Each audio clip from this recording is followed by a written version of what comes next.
Genesis chapter 2. The creation of man and woman. Thus the heavens and the earth were completed, and all their host. By the seventh day God completed his work which he had done, and he rested on the seventh day from all his work which he had done.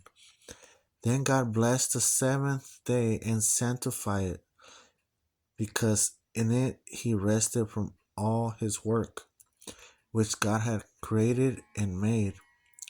This is the account of the heavens and the earth when they were created, in the day that the Lord God made earth and heaven. Now no shrub of the field was yet in the earth, and no plant of the field had yet sprouted, for the Lord God had not sent rain upon the earth, and there was no man to cultivate the ground. But a mist used to rise from the earth and water the whole surface of the ground.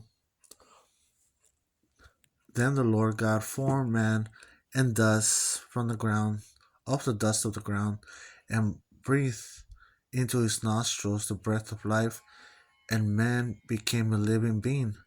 The Lord God planted a garden towards the east in Eden, and there he placed the man whom he had formed. Out of the ground the Lord God caused to grow every tree that is pleasing to the sight and good for food, the tree of life also in the midst of the garden, and the tree of knowledge of good and evil. Now a river flowed out of the Eden to water the garden, and from there it divided and became four rivers.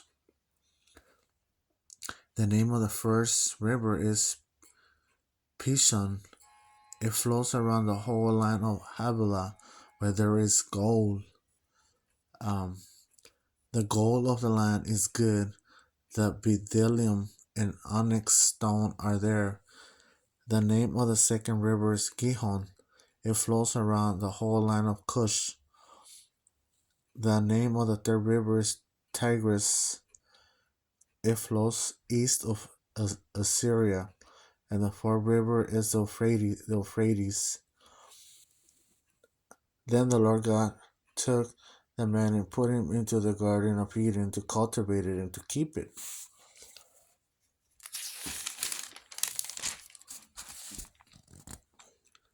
Then the Lord God commanded the man, saying, from any tree of the garden you may eat freely, but from the tree of knowledge of good and evil you should not eat, for in that day that you eat from it you will surely die.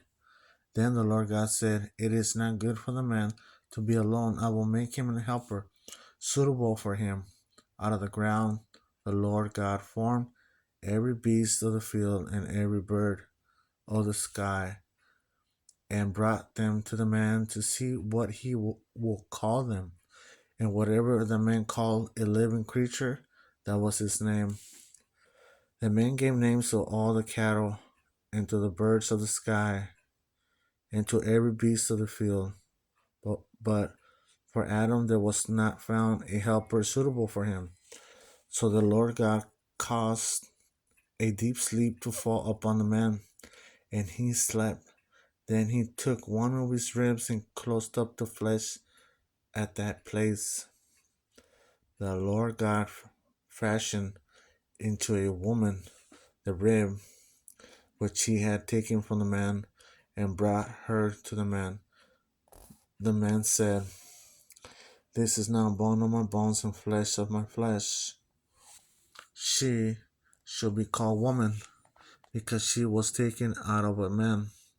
For this reason a man shall leave his father and his mother, and be joined to his wife, and they shall become one flesh. And the man and his wife were both naked and were not ashamed.